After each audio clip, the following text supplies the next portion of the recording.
Lucie, the interim director of the School of Writing, and I'm so pleased to welcome back the National Book Critics Circle for over 10 years we've been having this event, and then the awards ceremony the next night. It's really fantastic. And I'd also like to say that this is the second year that graduate students in our MFA program and Reggio Honors students in our undergraduate program conducted interviews with 30 of the finalists. You can see these really fantastic interviews at newschoolwriting.org and at bookcritics.org. I wonder if we could join in a round of applause for all those involved.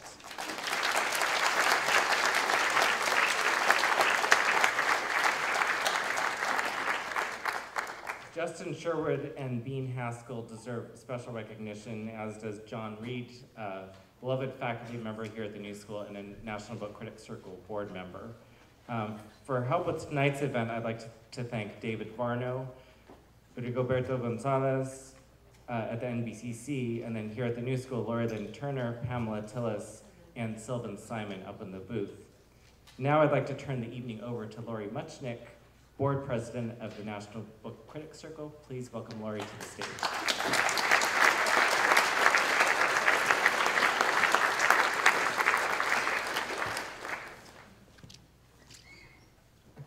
Hi. Thanks to all of you for coming out tonight. It's my pleasure to welcome you to tonight's reading. We'll be hearing from some of the finalists in our 6 regular awards categories: fiction, poetry, criticism, autobiography, biography, and nonfiction. And we'll also have something new tonight. We'll be hearing from Anthony Marra, the author of the novel A Constellation of Vital Phenomena, who's the winner of the first John Leonard Prize for a debut work in any genre. I'm gonna keep it short tonight since we have so many people reading. I'll tell you a bit more about that prize and about John Leonard tomorrow night at our awards ceremony, right here again at 6 p.m. I hope you'll also be able to join us after tomorrow's ceremony at a reception toasting all of our finalists at the Lang Center at 55 West 13th Street on the 2nd floor. And you can buy tickets right outside. Michael Miller is selling them now, or you can buy them on our website, bookcritics.org, or if you don't have time, you can buy them tomorrow night at the door. I'd like to give a tremendous thank you to Luis Jaramillo and Lori Lynn Turner of the New School for welcoming us with this beautiful event every year, and everyone at the NBCC for doing the work all year to bring us here today. Because we have so many readers, they're all just gonna come up one after the other in the order that they appear on the program with no further introduction. So I'd like to thank them for joining us tonight, and with no further ado, let's get started. First up is Anthony Marra.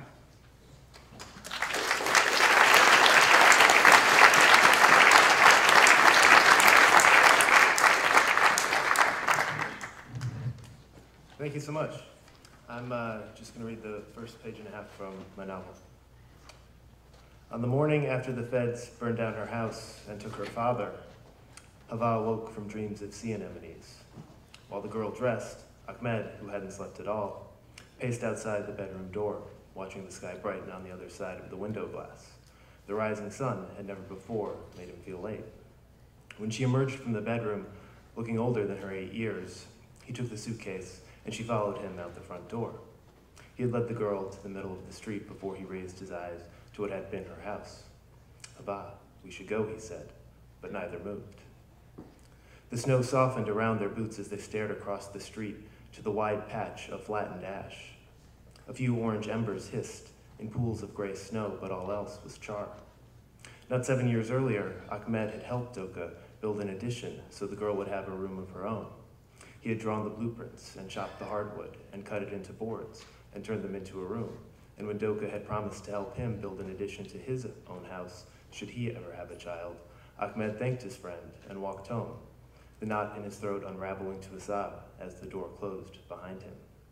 Carrying that lumber the 40 meters from the forest had left his knuckles blistered, his underarms sopping. But now a few hours of flames had lifted what had taken him months to design, weeks to carry, days to build, all but the nails and rivets, all but the hinges and bolts, all into the sky. And too were carried the small treasures that had made Doka's house his own. There was the hand-carved chess set on a round side table. When moved, the squat white king wobbled from side to side, like a man just sober enough to stand, and Doka had named his majesty Boris Yeltsin. There was the porcelain vase adorned with Persian arabesques, and beside that a cassette deck radio with an antenna long enough to scrape the ceiling when propped up on a telephone book, yet too short to reach anything but static. There was the 85-year-old Quran, the purple cover writhing with calligraphy that Doka's grandfather had purchased in Mecca. There were these things, and the flame ate these things, and since fire doesn't distinguish between the word of God and the word of the Soviet Communications Registry Bureau, both Quran and telephone directory returned to his mouth in the same inhalation of smoke. Thanks.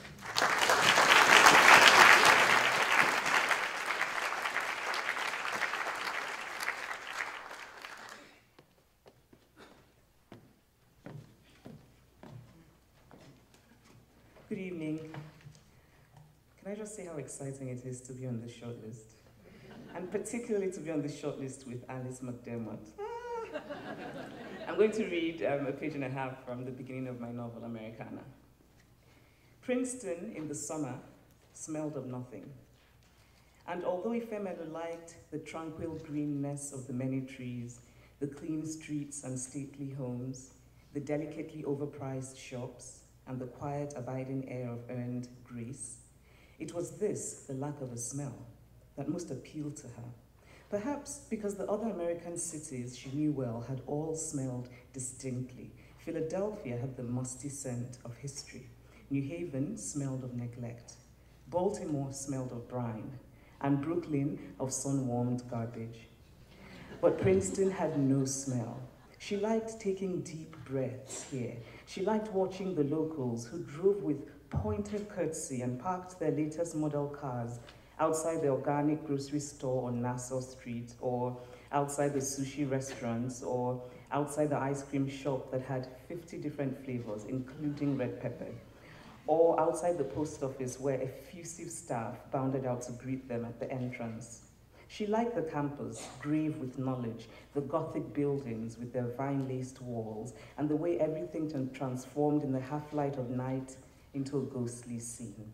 She liked most of all that in this place of affluent ease, she could pretend to be someone else, someone specially admitted into a hallowed American club, someone adorned with certainty. But she did not like that she had to go to Trenton to braid her hair. It was unreasonable to expect a braiding salon in Princeton. The few black locals she had seen were so light-skinned and lank-haired she could not imagine them wearing braids.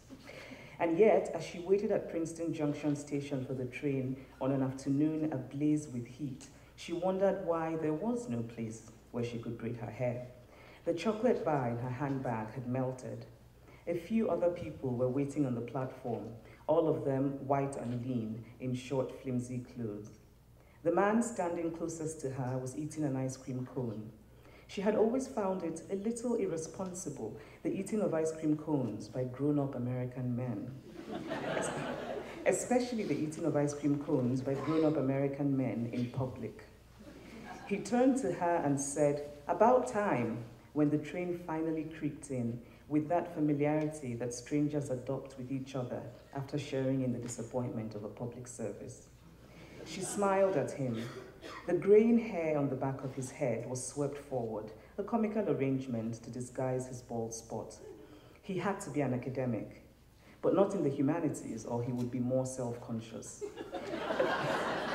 A firm science like chemistry, maybe. Before, she would have said, "I know," that peculiar American expression that professed agreement rather than knowledge. And then she would have started a conversation with him to see if he would say something she could use in her blog. People were flattered to be asked about themselves. If they asked what she did, she would say vaguely, "I write a lifestyle blog." Because saying, "I write an anonymous blog called Risteenth," or various observations about American blacks, those formerly known as Negroes, by a non-American black, would make them uncomfortable. She had said it, though, a few times, once to a dreadlocked white man who sat next to her on the train, his hair like old twine ropes that ended in a blonde fuzz, his tattered shirt worn with enough piety to convince her that he was a social warrior and might make a good guest blogger. Race is totally overhyped these days. Black people need to get over themselves. It's all about class now, the haves and the have-nots, he told her evenly.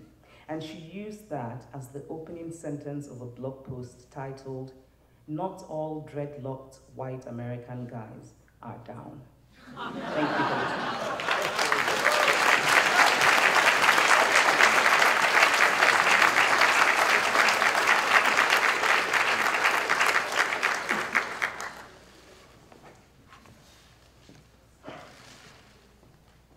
Good evening. Chimamanda was brilliant as a student as well. From someone. So I had my wedding in the pretty church after all.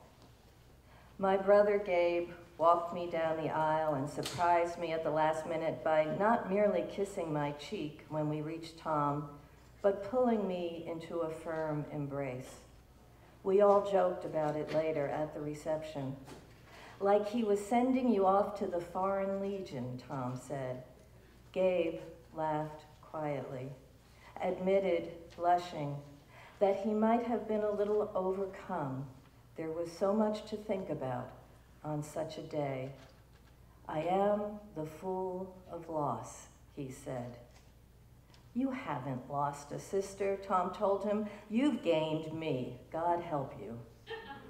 That night, Tom lifted the blanket and I closed my eyes completely, even though the light in the hotel room was already dim. Only a thin shaft from along the bathroom door and down the low glow of streetlight behind the thick curtains. There's not much to you, is there? He said. I was on my back, my hands folded together over my chest so that I was aware of both the new wedding ring on one and the feel of my own heartbeat beneath the other. I wore the white nightgown, satin and lace that my mother had sewn. It was the centerpiece of my trousseau, and the provocative way my mother had worked the lovely lace into its bodice had come as some surprise to me. My mother, it seemed, knew things she had never spoken of. Take it or leave it, I told Tom with a laugh. I was dizzy with the champagne we had drunk. And Tom said, oh, I'll take it, if I may.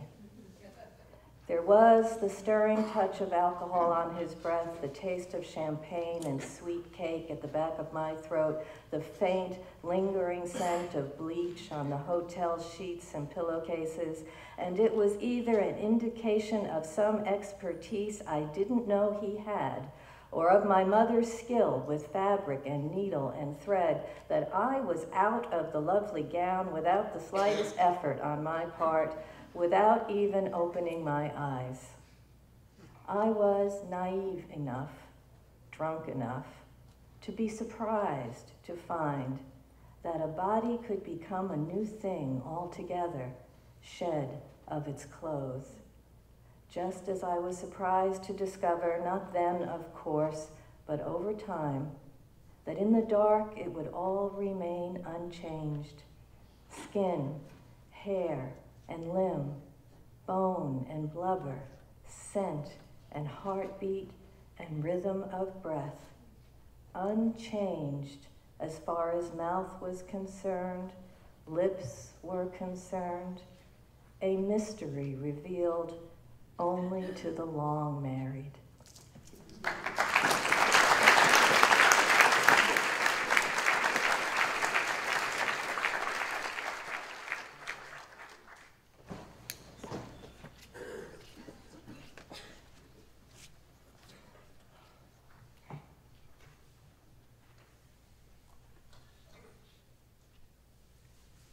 Now.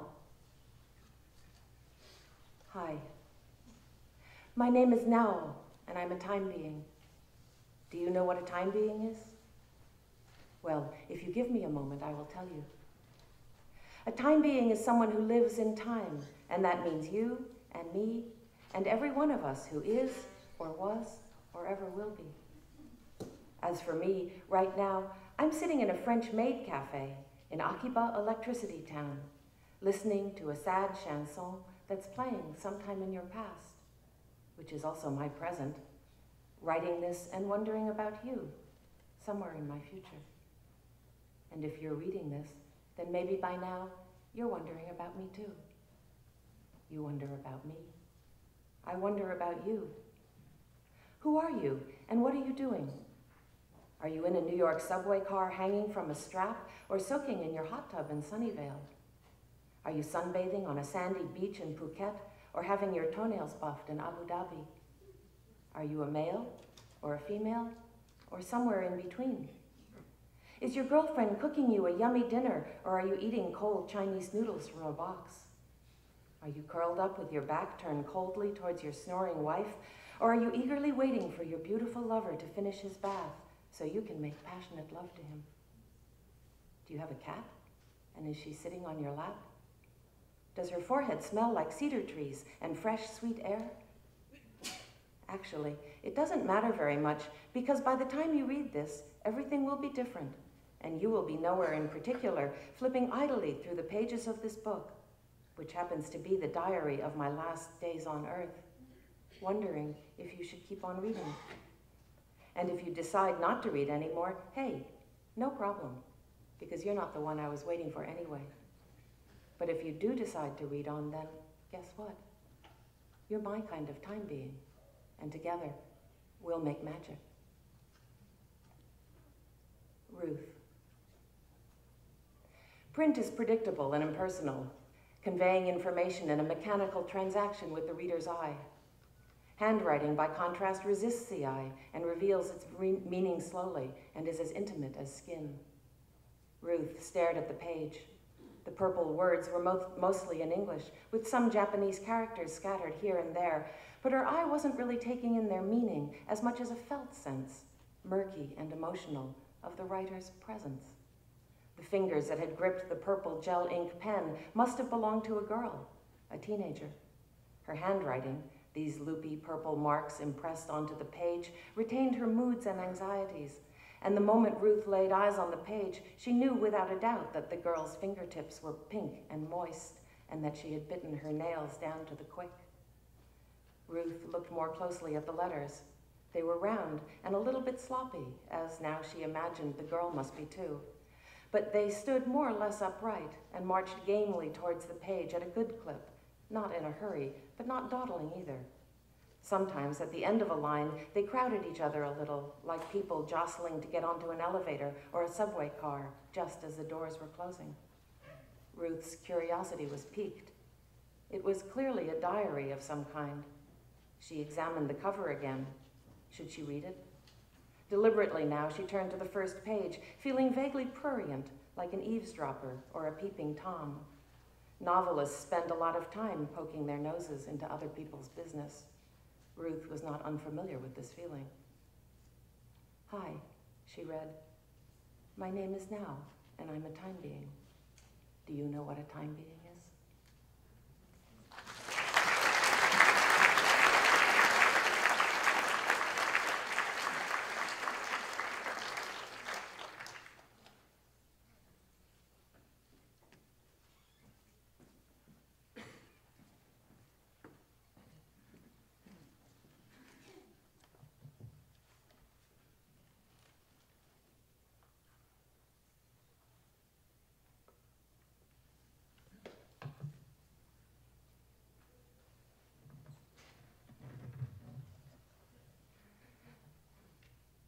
I'm going to read a poem called Queer. Lie to yourself about this, and you will forever lie about everything. Everybody already knows everything, so you can lie to them. That's what they want. But lie to yourself. What you will lose is yourself. Then you turn into them. For each gay kid whose adolescence was America in the 40s or 50s, The primary, the crucial scenario, forever is coming out. Or not, or not, or not, or not, or not. Involuted velleities of self-erasure. Quickly after my parents died, I came out. Foundational narrative designed to confer existence.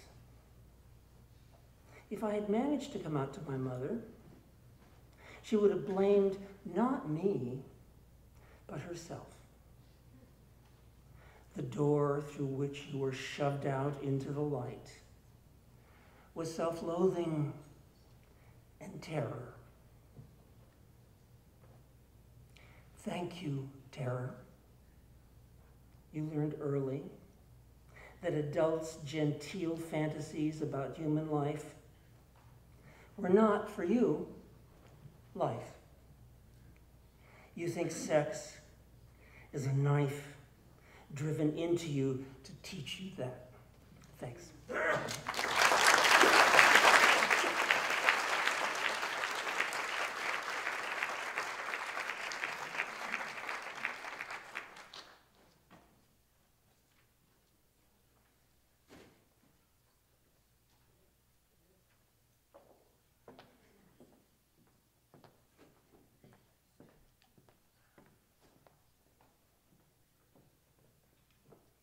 I just want to say thank you for having us here. And since we're not supposed to have preambles or baseball chatter, I was sort of hoping I would trip on my ball gown on my way up, get some extra attention, but it didn't work. This is called A Cage Goes in Search of a Bird. And it's in 9 very tiny little sections. 1, the animals are ironed, docile now, flat at my feet. 2, I was uncertain of certain mythologies, invisible as the milk waiting to happen to the newborn litter of opossums. 3, in a brief violet hour, this time of year, the one-winged lapwing tries to fly, but stands still on the stain of the small accumulation of what was. Be good, they said, and so too, I was good until I was not. 4, it was a time when all the heavens' spare-used vessels, coffin-cornered down a narrow well of hills, would pour out to the open sea like a swarm of mourning cloaks unmuffling. 5, at the inn, the servants fawn on me. The coachman, vexed, treats me as a hummingbird outside its whittled cage. 6, an hour in the afternoon of a lark. 7, there I slept in the gold folds of the executioner's robe, all that fabric spilling out before him like unbundled honey from its jars. I am alive now. It is the first night of the year. The air is salt, even this far inland. I wish on a planet, thinking it's a star. On stars you can wish. 8, there is little left of this. Already some ilk of lemming-likes disassemble on the hill. 9, it is not volitional. Thank you.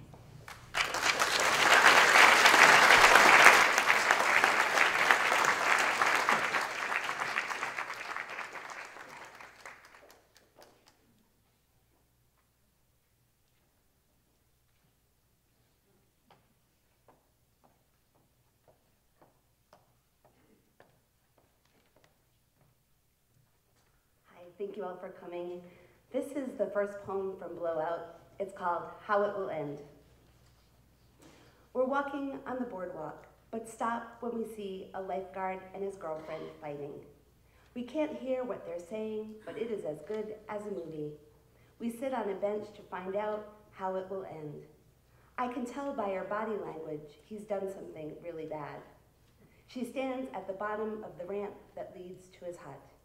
He tries to walk halfway down to meet her, but she keeps signaling, "Don't come closer." My husband says, "Boy, he's sure in for it," and I say he deserves whatever's coming to him. My husband thinks the lifeguard's cheated, but I think she's sick of him only working part-time, or maybe he forgot to put the rent in the mail.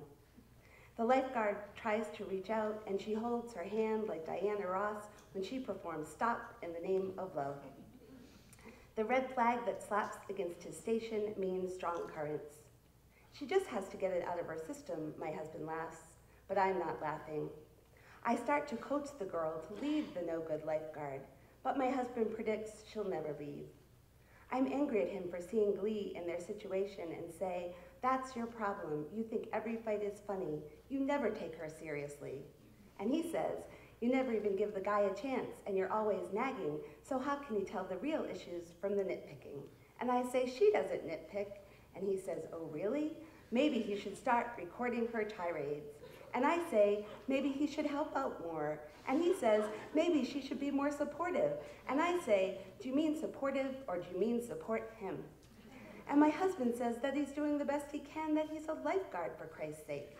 And I say that her job is much harder, that she's a waitress who works nights carrying heavy trays and is hit on all the time by creepy tourists, and he just sits there most days napping and listening to Power 96, and then, ooh, he gets to be the big hero, blowing his whistle and running into the water to save beach bunnies who flatter him. And my husband says it's not as though she's Miss Innocence, and what about the way she flirts? Giving free refills when her boss isn't looking, or cutting extra large pieces of pie to get bigger tips. Oh no, she wouldn't do that, because she's a saint and he's the devil. And I say, "I don't know why you can't just admit he's a jerk." And my husband says, "I don't know why you can't admit she's a killjoy." And then, out of the blue, the couple is making up. The red flag flutters, then hangs limp. She has her arms around his neck and is crying into his shoulder. He whisks her up into his hut. We look around, but no one is watching us. Thank you.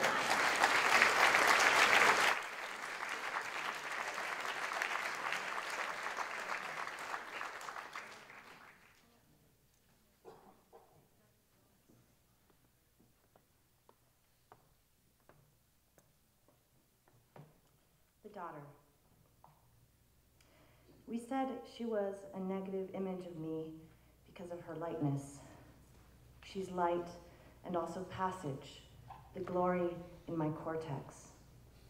Daughter, where did you get all that goddess? Her eyes are Neruda's two dark pools at twilight. Sometimes she's a stranger in my home because I hadn't imagined her. Who will her daughter be? She and I are the gradual ebb of my mother's darkness. I unfurl the ribbon of her life, and it's a smooth, long hallway, doors flung open. Her surface is a deflection, is why. Harm on her, harm on us all. Inside her, my grit and timber, my reckless.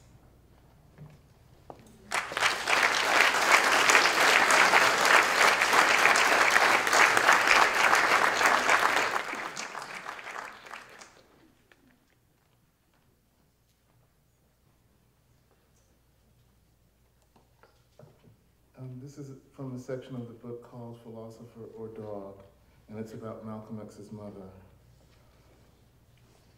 But I digress. Past the ostensible subject, Mrs. Louise Little. In writing Mrs. Louise Little, I digress even further. For in writing her name, do you not see my intention?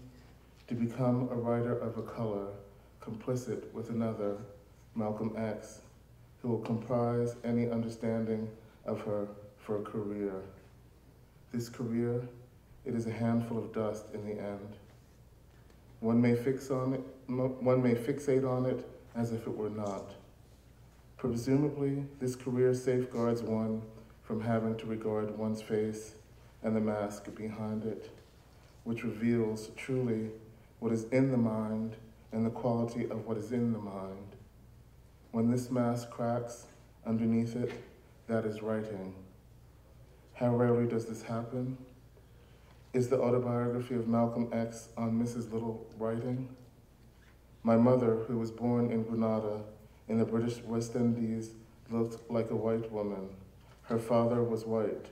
She had straight black hair, and her accent did not sound like a Negro's. Malcolm X wrote that. What beauty in the sentence, she had straight black hair, and her accent did not sound like a Negro's. Enough beauty, undoubtedly, to provoke non-thought in the mind of very stupid people. No complexity whatsoever, just mom as the symbol of her son's career to be, reverence of people not of a color. Could any critical analysis of Mrs. Little, substantiated by biographical fact, bear up to my mother looked like a white woman? No, it could not, unless one sense of competition as a writer of color in relation to another, Malcolm X, were very keen on representing Mrs. Little as something other than a nearly colorless vision. Since practically any audience will make me a writer of color solely, and as such I am meant to suffer, I will gladly undertake the gargantuan task of remaking Mrs. Little. But how, and according to whose specifications? As an abhorrent phantom eventually driven mad by her ghostly non-colored half? What if one were to write of her not as a mother at all, but as Louise, adrift in Grenada, in the then British West Indies, as part of this common world my own female forebears understood well enough to escape? To write of Louise in her crepe de chine dress, her only one, limping as she eventually made her way to America. Are these facts? Did Louise Little have more language? No one knew what her presence would mean to the United States and its future. Thank you.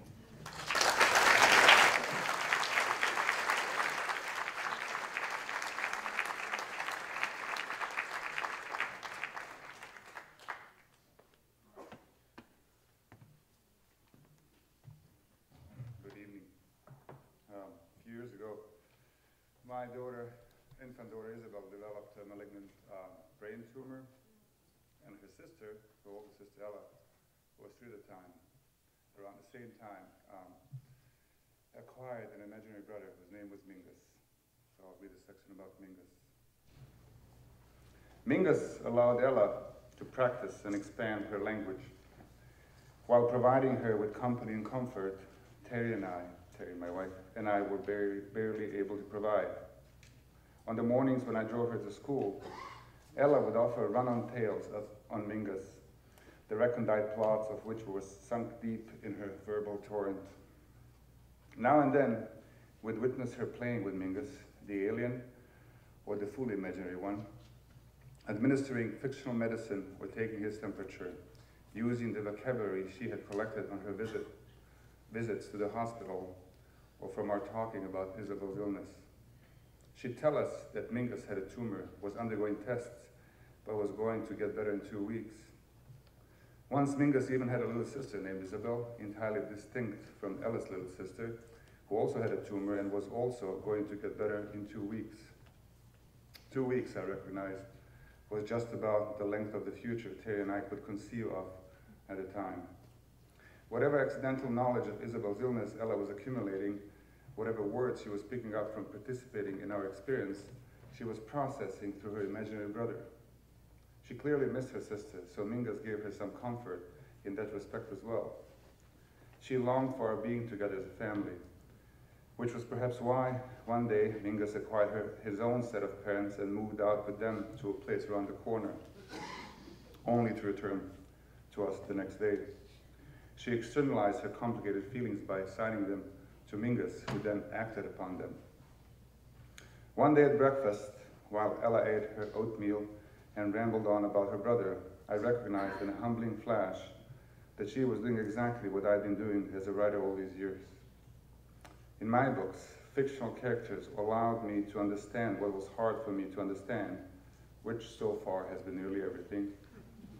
Much like Ella, I found myself with an excess of words, the wealth of which far exceeded the pathetic limits of my biography. I'd needed narrative space to extend myself into. I'd needed more lives. I too had needed another set of parents and someone other than myself to throw my metaphysical tantrums. I'd cooked up those avatars in the soup of my ever-changing self, but they were not me. They did what I wouldn't or couldn't. Listening to Ella furiously and endlessly unfurl the yarns of the Mingus tales, I understood that the need to tell stories is deeply embedded in our minds and inseparably entangled with the mechanisms that generate and absorb language. Narrative imagination, and therefore fiction, is a basic evolutionary tool of survival. We process the world by telling stories and produce human knowledge through our engagement with imagined selves. A couple of weeks ago, we asked Ella how Mingus was doing, and she said he had cancer.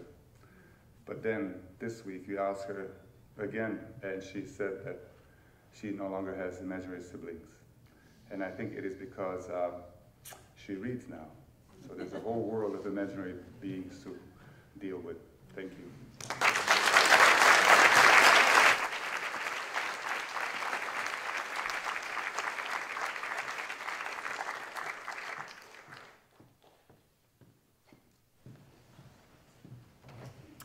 Pleasure and honor to be here.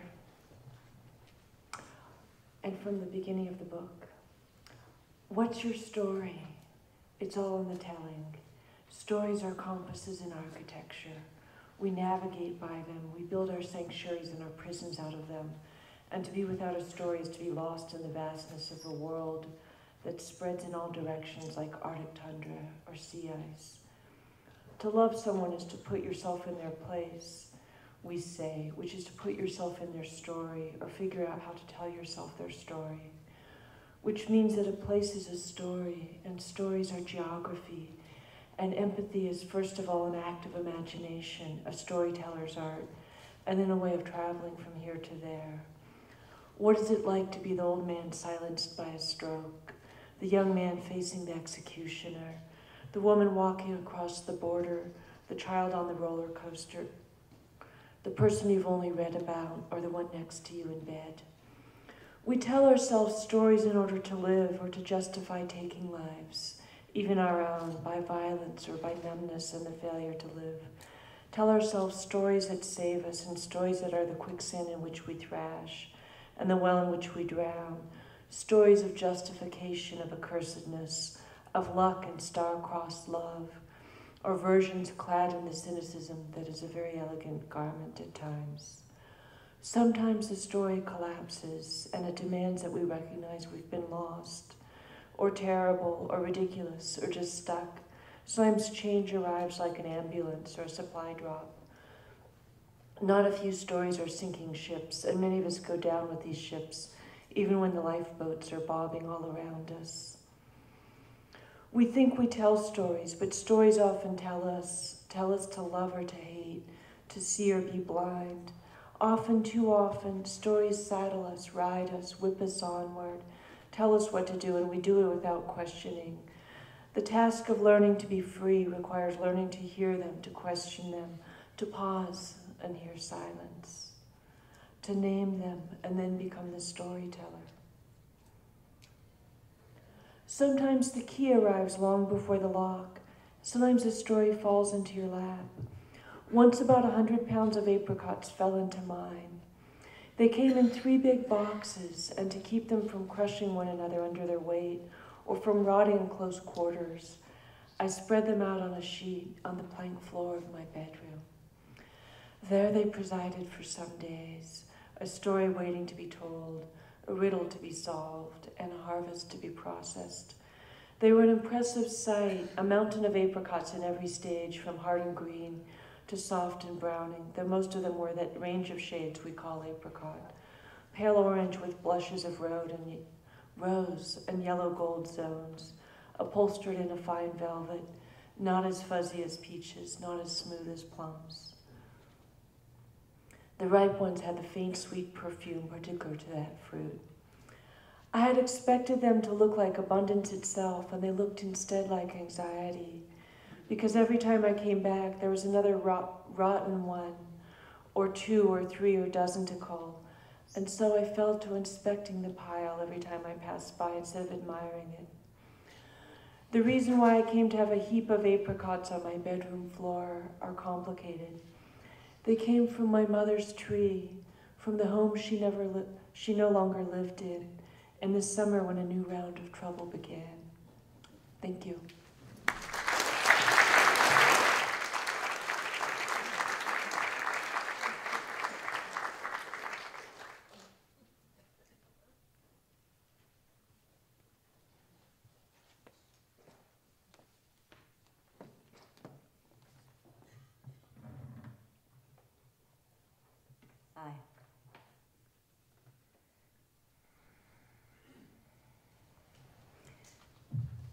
Here's something that got to me.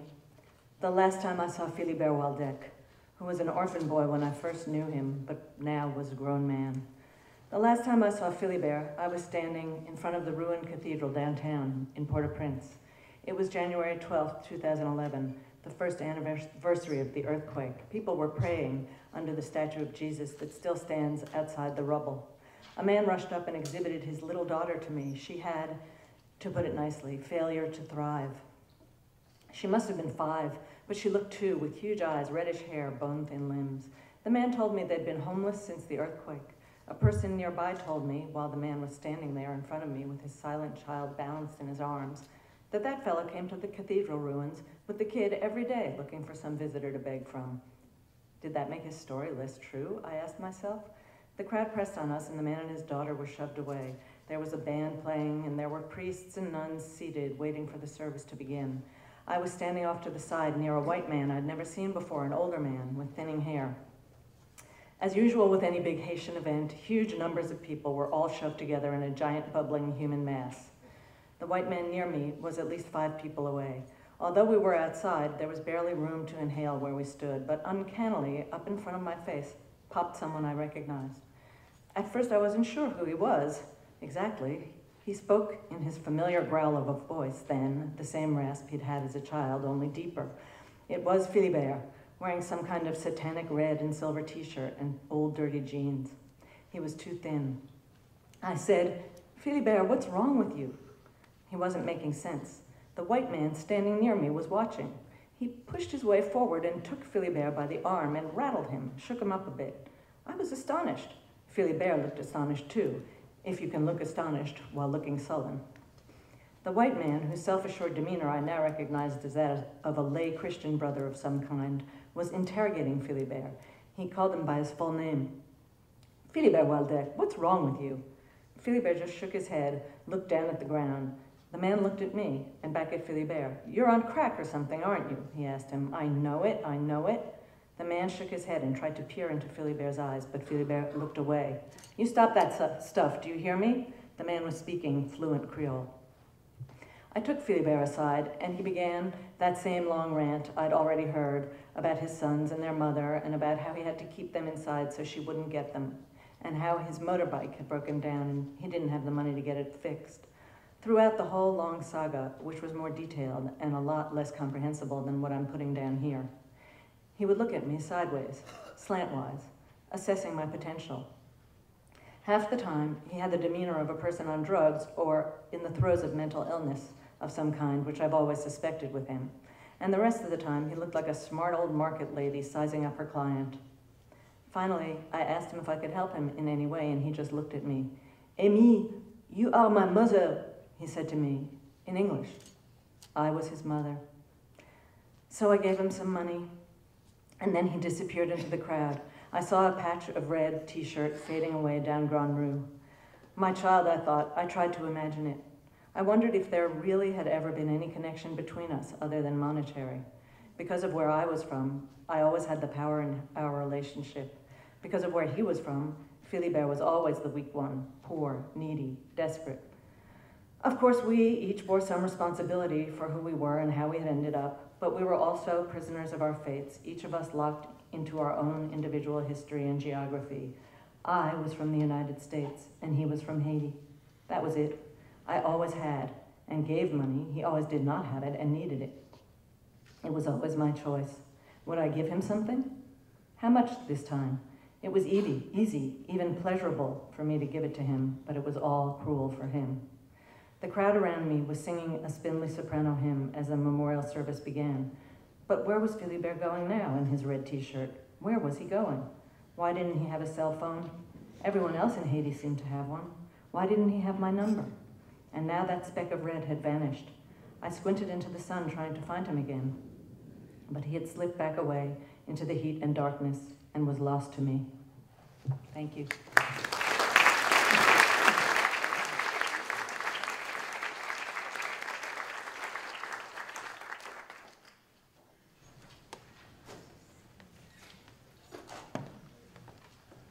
Hello.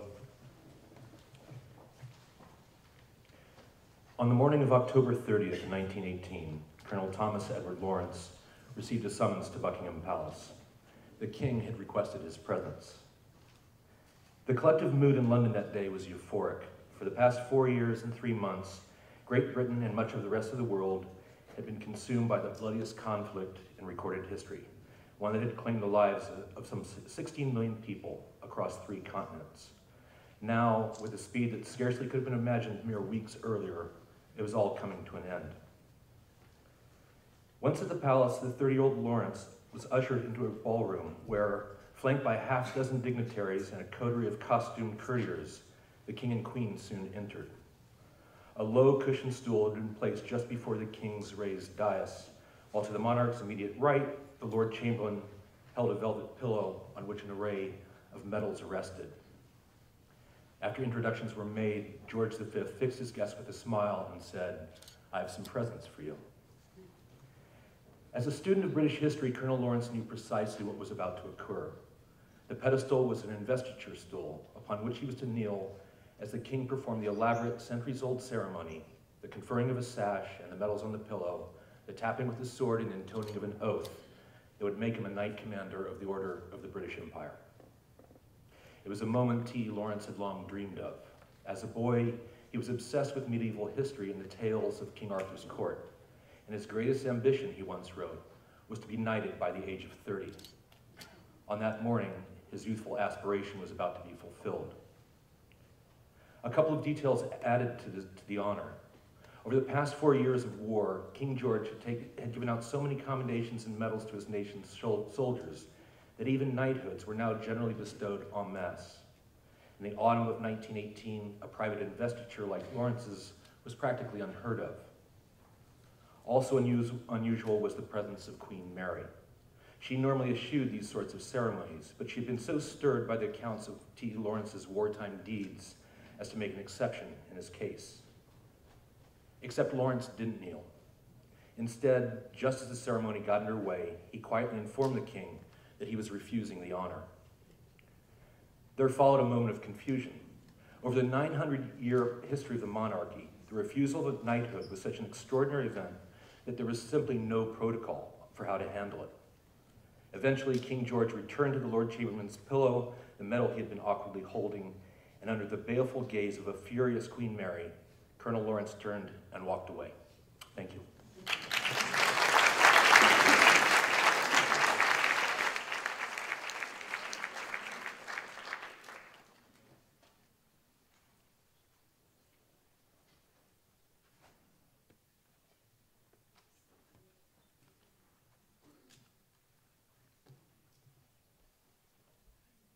In the 1720s, a brilliant and beautiful young woman was entangled in a troubled affair with a man 20 years older. She had fallen passionately in love with him in London, and when he moved home to Dublin, she followed him there. He was strongly attracted to her, but reluctant to commit himself, and he insisted they keep their relationship secret. They were apart much of the time and communicated by letter. She was sometimes near despair. She wrote, "I am sure I could have borne the rack better than those killing words of yours." At other times, though, he did reply in the way she wanted, and then she would be joyful. "You're good beyond expression. I will never quarrel again if I can help it." In their letters, the word coffee was evidently part of a private code. He wrote to her, "I wish I were to walk with you 50 times about your garden and then drink your coffee." On another occasion, "Without health, you will lose all desire of drinking your coffee." And again, "I drank no coffee since I left you, nor intend to till I see you again. There is none worth drinking but yours." At one point, the absence of her coffee is so disturbing, it interferes with his work as a writer. "I'm not cheerful enough to write. I believe coffee once a week is necessary to do that." It's hard to believe this refers to a beverage. The man in this strange romantic story was indeed Jonathan Swift, and the book he was trying to write was Gulliver's Travels. Another relationship of Swift's, though publicly acknowledged, is mysterious too. After college, he became a confidential secretary to a distinguished retired diplomat in England, in whose household there was a bright 9-year-old girl, the housekeeper's daughter. Almost certainly, she was the illegitimate daughter of the diplomat as well. This woman, whom we know as Stella, remained Swift's closest friend for the rest of her life. She too moved to Dublin. Even though they were apparently never together without a third party present, many who knew them were convinced they were secretly married. But if they were married, why did it have to be secret? And how much did Stella know about her young coffee-drinking rival? Was it an actual love triangle or only a virtual one? Exploring these and other mysteries forms an important part of my narrative, but of course only a part. The book is an invitation to time travel in quest of what a historian has called the sensation of being alive in a different time. Swift was alive in a time of revolutionary change. A king was deposed, the modern political system came into being, Britain became a world power. As a writer, but also as a leading figure in political and religious life, Swift did more than anyone before him to forge a national consciousness for his native Ireland. William Butler Yeats said, with Swift in mind, "We should see certain men and women as if at the edge of a cliff, time broken away from their feet."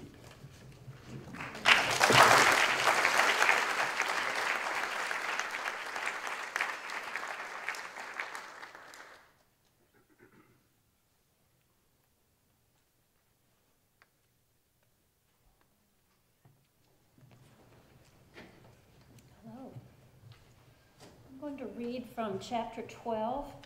It's 1918, and Marianne Moore and her mother are about to move from Chatham, New Jersey to New York. Marianne is 30 at this time. They chose an apartment on one of the prettiest streets in Greenwich Village. St. Luke's Place is a tree-lined block connecting Hudson Street and 7th Avenue, not very far from here. Elegant 19th century row houses along its north side overlook a park that in 1918 reminded them of squares in London. St. Luke's Place has some of the poetry that we like in a house, Marianne wrote her brother soon after they moved in, but it has colossal disadvantages. Unlike the area rooms upstairs, their apartment, several steps below street level, had low ceilings and windows that provided little light or privacy from the street. The apartment's most attractive feature was its white marble mantel and hearth, where the Moores displayed their family heirlooms. Yet the single room could barely contain a bed, a sofa, and a few chairs. There was no kitchen, no telephone, no refrigerator. Mary prepared meals on a hot plate in the bathroom throughout the 11 years they lived there. For the first 5, before they rented a second room upstairs, they sat on the edge of the bathtub to eat. Sometimes Marianne was served breakfast in the tub. Marianne had no privacy at St. Luke's Place. Her body was under her mother's constant scrutiny at meals, in bed, and in the bathroom. Although she might yell a childish "don't" when her mother tried to assist with her toilet, she mostly relinquished her body to her mother's care. Writing became her means of survival. While she literally had no room of her own at St. Luke's Place, she managed to construct a little fortress on the sofa in which to write. She sat cross-legged in front of the fireplace, with books and papers piled around her. Not only would she achieve in poetry the authority and independence that she could not claim in her family, but among her poetry's most notable features are the uniqueness of her voice and what she calls a passion for the particular. Never does she long for a lover's embrace or for oneness with nature. She comes to distrust unifying metaphor as much as she does romantic love, preferring instead observation, differentiation, and the precise diction of science. Her poems repeatedly protest tyranny, egotism, and love in the mistaken sense of greed, all forms of forced unity, whereas they praise the Herculean effort required to see with precision and to recognize individuality. In Moore's oeuvre, relentless accuracy is both loving and liberating. Thank you.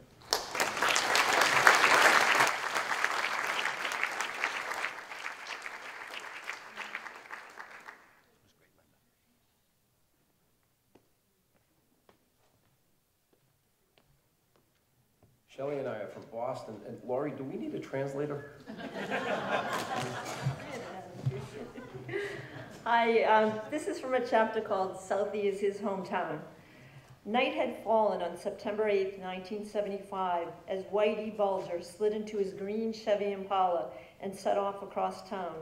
The cool rush of air filled the car as he cruised through Franklin Park down to Forest Hills, bound for Brookline, a prosperous town and liberal stronghold on the other side of the city, 15 minutes, 5 miles, and a world away from South Boston. He was angry, seething in fact, and had a mission in mind, something to shake up this city. It wasn't the usual sort of thing that was testing Whitey's temper, not a betrayal by a criminal associate or a bookie slow to pay. No, what had him upset was the silence.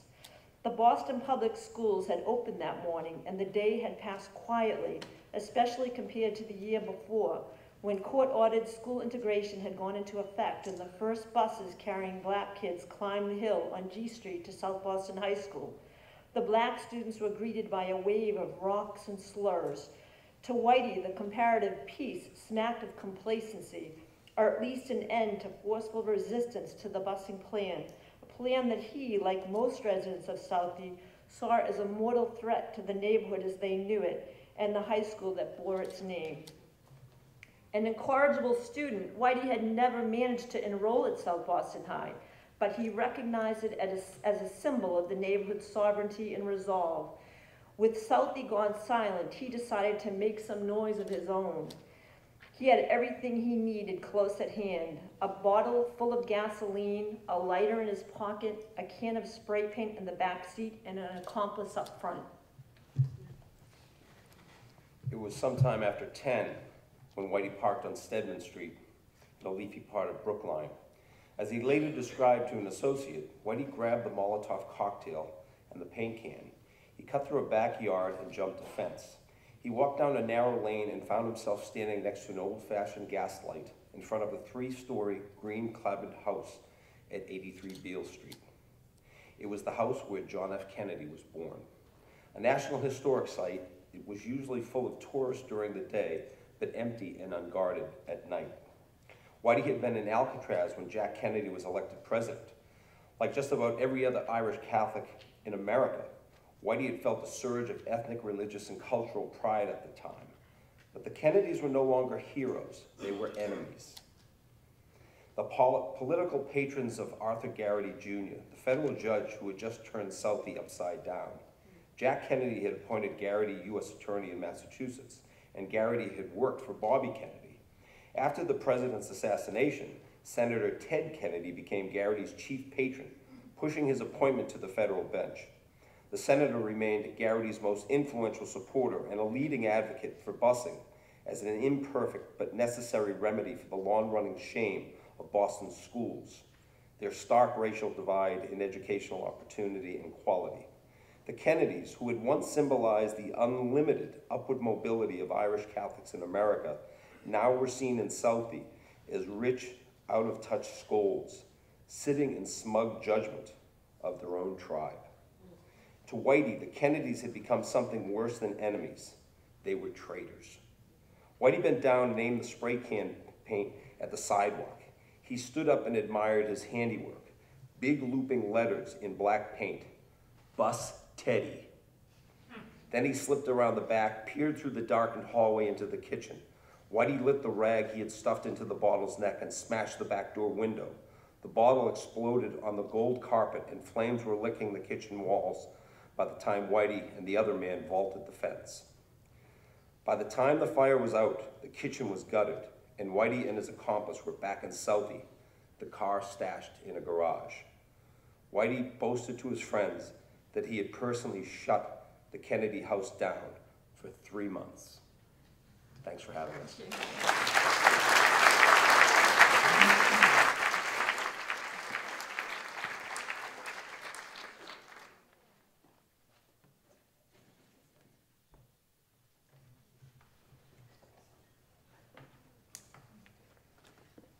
Evacuations had resumed by the time Dr. John Thiel began euthanizing the pharmacist's cats. When Dr. Kathleen Fournier asked him about putting patients out of their misery, it was hard not to draw a parallel. Thiel felt that pet owners were right to euthanize their pets when the animals were close to death. As a doctor who worked with critically ill patients in the ICU, his beliefs about euthanasia had changed over the years. He no longer opposed it. He had seen people try and fail to commit suicide when they were in pain and no longer wished to live. Thiel looked at the scene on the second floor, lit naturally through vacant window frames, the dozen or so supine patients, the nurses and doctors attending them, the fans and water bottles and the refuse thrown everywhere. Thiel saw morphine, midazolam, and syringes set up at a table near the ATM. He remembered his friend's gesture on the emergency room ramp, miming an injection. This is happening, he thought. Thiel didn't know Anna Poe by name, but she looked like the physician in charge on the second floor. She told him that Category 3 patients were too sick to be moved, and without looking at their medical charts, he believed her. Some were sweaty, others slack with dehydration, breathing quickly. From some came unearthly rasps, then silence. Rhapsodic frog song, the cadence of the dying. He was sure they wouldn't survive a trip to safety. "Can I help you?" he asked Poe several times. She told him no, he didn't have to be there. "I want to be here," Thiel insisted. "I want to help you." Poe and several nurses took care of the patients lying near the hallway. He took charge of the 4 closest to the windows, 3 elderly white women and a heavy-set black man, trying to start IVs for those who didn't have them. The patients' blood pressures were so low their veins had collapsed like empty fire hoses. Apart from their breathing and the soft moans of one, they appeared lifeless and did not respond to him. A nurse cleaned a patient's IV port with an alcohol swab before giving an injection. The unintentional irony of the gesture struck him. What infection could have time to develop in a patient about to die? Moral clarity was easier to maintain in concept than in execution. When the moment of truth came, he wavered. That's when he turned to nurse manager Karen Wynn, trusting her experience in the ICU and her leadership of the hospital's ethics committee. "Can we do this?" he asked. He was grateful for her assent. Thiel gave patients a shot of morphine and midazolam at doses higher than what he normally used in the ICU. He held their hands and reassured them, "It's all right to go." Most patients died within minutes of being medicated, but the heavy-set black man with the labored breathing hadn't. Thiel gave additional shots of morphine, perhaps 100 milligrams. He chanted Hail Marys with Karen Wynn. The man kept breathing. Perhaps his circulation was so poor that the drug wasn't getting into him. Thiel covered his face with a towel. He remembered it took less than a minute for the man to stop breathing and die. It had gone against every fiber in his body to smother the man. It was something he had never thought he would ever have to do in any circumstance, was not in his database. Though he'd felt what he had done was right, immediately afterward, the question of whether it was indeed right continued to play in his mind. Can we do this? If the man was unaware of what was going on, if he would have died in an hour anyway, how cruel was it to have suffocated him?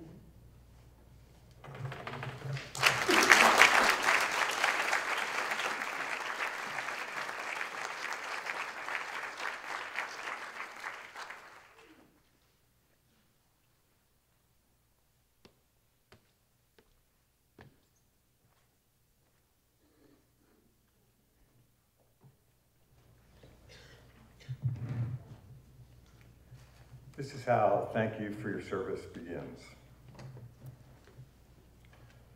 2 years later, Adam drops the baby.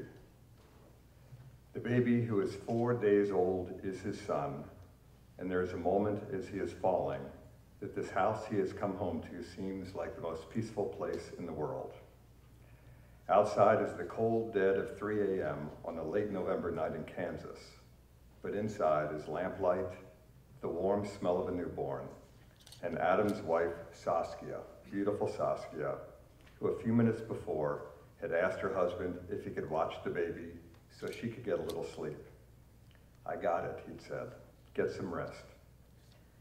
She curled up in the middle of their bed, and the last thing she glimpsed was Adam reclined along the edge, his back against the headboard, the baby in his arms. He was smiling, as if contentment for this wounded man were possible at last, and she believed it enough to shut her eyes just before he shut his. His arms soon relaxed. His grip loosened. The baby rolled off of his chest and over the edge of the bed, and here came that peaceful moment, the baby in the air, Adam and Saskia asleep, everyone oblivious, the floor still a few inches away. And now, with a crack, followed by a thud, the moment is over, and everything that will happen is underway. Saskia is the one who hears it. It is not loud, but it is loud enough. Her eyes fly open. She sees Adam, closed-eyed and empty-armed, and only when he hears screaming and feels the sharp elbows and knees of someone scrambling across him does he wake up from the sleep he had promised he didn't need. It takes him a second or two. Then he knows what he has done. He says nothing. There is nothing he can say. He is sorry. He is always sorry now. He has been sorry for 2 years, ever since he slunk home from the war. He watches his wife scoop up the baby. He keeps watching, wishing she would look at him, willing her to, always so in need of forgiveness, but she won't. She clutches the crying baby as he dresses and leaves the room. He sits for a while in the dark, listening to her soothe the baby, and then he goes outside, gets into his pickup truck, and positions a shotgun so that it is propped up and pointed at his face.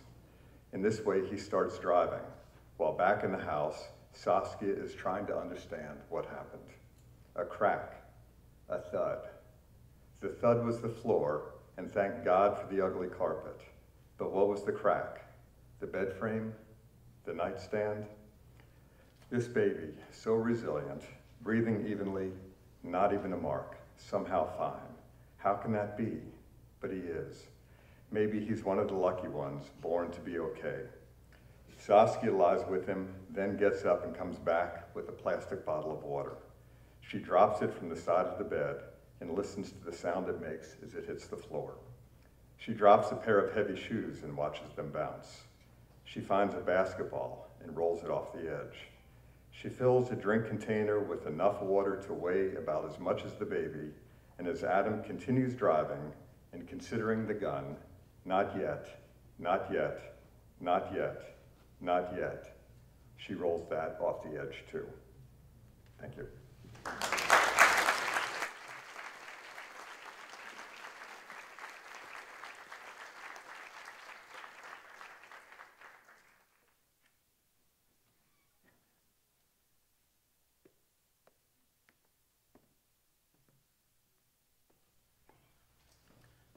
honor to be here. Tammy Thomas grew up on the east side of Youngstown, Ohio. Years after she left, when things got bad there, and moved down to the south side, and after she left the south side, when things got bad there, and moved up to the north side, in certain moods, she would drive her metal gray 2002 Pontiac Sunfire over the expressway, which broke up the city when it came through in the late 60s, and return to look around her old neighborhood. When Tammy was coming up in the 60s and 70s, the east side was still a mixed area. Next door to her house on Charlotte Avenue, there'd been an Italian family. Hungarians lived across the street. The blue house was Puerto Rican, and there were a few black homeowners too. The wide open field at the corner of Charlotte and Bruce had once been her elementary school. Down Bruce Street, there'd been a church that was later hit by a storm and torn down. A few streets away on Sheehy, where 3 wooden crosses now rose from the earth, and the sidewalk was spray painted blood and from Philly to Youngstown Nigga. There'd been a neighborhood store next to the house where Tammy's mother lived before it was firebombed. A depression that cut through the grass of 2 lots had been an alley lined with peach and apple trees. Back then, everyone raised flowers and vegetables in their yard.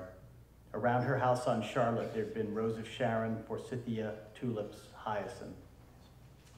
As a girl, she used to sit on her front porch and look down the street and see the tops of the smokestacks, and if the wind blew right, she could smell the sulfur. The men on the east side had good jobs, most of them in the steel mills. Families kept up their property and were proud to own 3-story houses with gable roofs and front porches and yards, all of them big compared to a working class home in the Northeast. The first time Tammy saw row houses in Philly, she thought, where are their yards? Where are their driveways? Back then, the mob kept things in order, so there weren't a whole lot of shenanigans going on. As Tammy drove over the crumbling asphalt of the streets, she was still amazed by the gaps and silence where there had once been so much life. It was as if she still expected to see the old families, and the east side had just disappeared. Where had it all gone? The things that had made it a community, stores, schools, churches, playgrounds, fruit trees, were gone, along with half the houses and 2/3 of the people. And if you didn't know the history, you wouldn't know what was missing. The east side had never been the best part of Youngstown, but it had the most black homeowners, and to Tammy it had always been the greenest, the least dense, the most beautiful. You could pick peaches around Lincoln Park, and now parts of it were almost returning to nature, with deer wandering across overgrown lots where people came to dump their garbage. It made her damn mad to see how McGuffey Plaza was abandoned. A model shopping mall when it was built in the 50s by the Cafaro family, with a bowling alley, an A&P, a bunch of other stores, and a huge parking lot in front. Now just a concrete desert with nothing but one black hair care shop left open. It frustrated her that everyone had forgotten about the east side. Not sad, not sentimental. She was frustrated because she hadn't given up and wouldn't slip into the resignation that had settled over Youngstown, because this city was where she had lived her whole life, and her past was still real to her, and there was still something to be done. Thank you.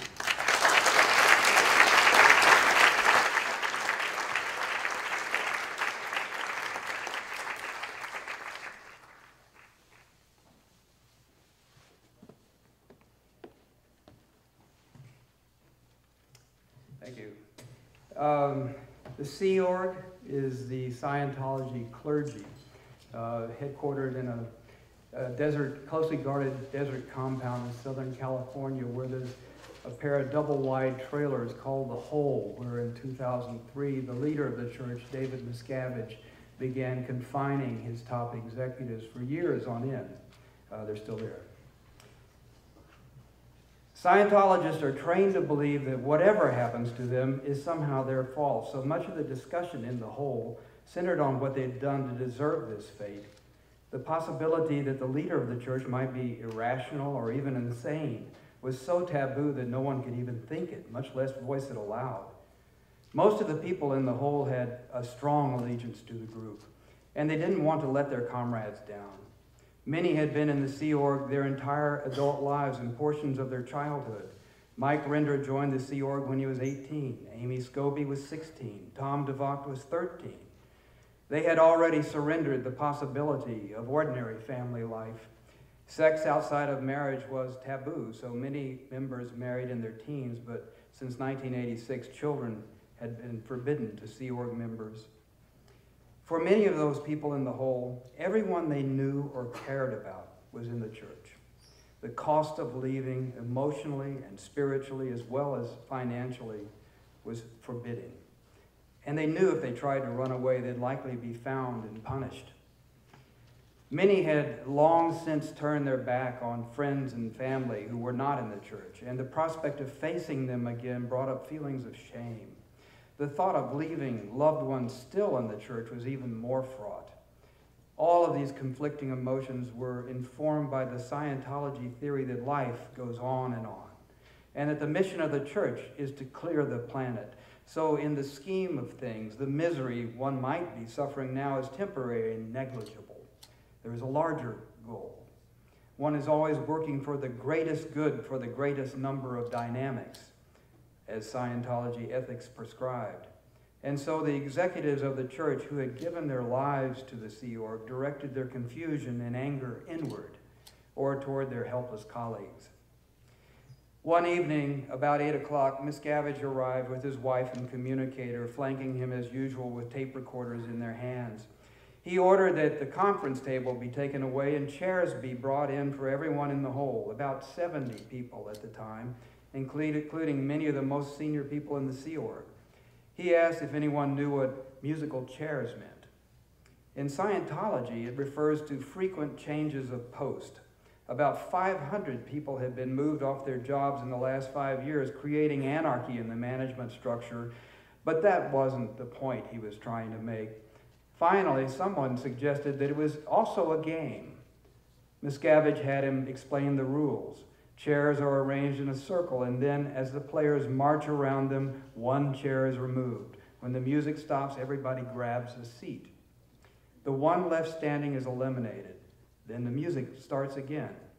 Miscavige explained that in this game, the last person to grab a chair would be the only one allowed to stay on the base. Everyone else was to be offloaded, kicked out of the Sea Org, or sent away to the least desirable Scientology bases around the world. Those whose spouses were not in the hole would be forced to divorce. While Queen's greatest hits played on the boombox, the church executives marched around and around, then fought for a seat when the music stopped. As the number of chairs diminished, the game got more physical. The executives shoved and punched each other. Clothes were torn. A chair was ripped apart. All this time, the biting lyrics of Bohemian Rhapsody floated over the saccharine melody. Is this the real life? Is this just a fantasy? Caught in a landslide, no escape from reality. Rathbun, with his bad back, was eliminated fairly quickly. Render, DeVocht, Mark Headley, one by one, they found themselves standing alone behind low cubicle walls, watching the surviving contestants desperately fighting to remain in the hole, rather than be sent off to God knows where. There was a clock over the door marking the hours that passed as the music played on, then suddenly stopped and the riot began again. As people fell out of the game, Miscavige had airline tickets for distant locations printed up for them at the base's travel office. There were U-Haul trucks waiting outside to haul away their belongings. Is it real to you now? He teased. They were told that buses would be ready to leave at 6 in the morning. Many were in tears. I don't see anybody weeping for me, Miscavige said.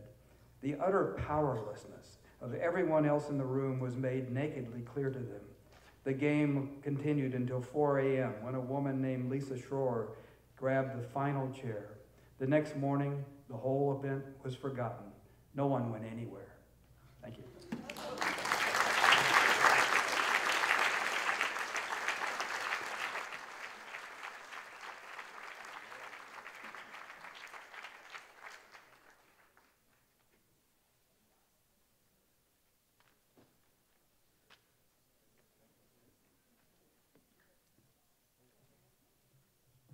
so much to all our readers, and thanks to all of you for coming, and we hope we'll see you again tomorrow night.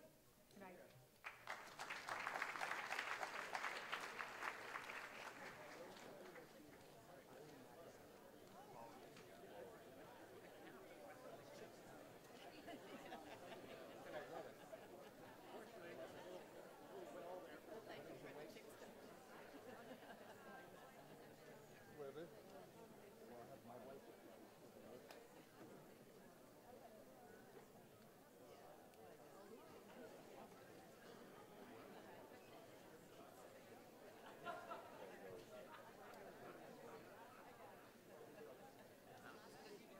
Good ones. Fantastic. That's so neat. Fantastic. Oh. It worked? Oh, really? I'm now him. Oh. Well, that means you'll always be him. Hello, everybody. Oh, a bike hook still hello. Yes. Hi. Yes. We just saw each other last week. Last week? Which was also each way. This was great. Good to be back here. Just hanging out. Hanging around at Writers. You guys are great. This is lovely. Paid for it. I don't want Amtrak. I want planes. All in due time. All in due time. Will there be a ticket tomorrow? I have your name. Yeah. And it's just a list. I will bring it to you. And I didn't know. Perfect. And I stood there and I was like, wait, I need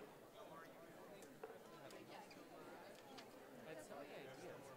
It was like we had sort of a balance match.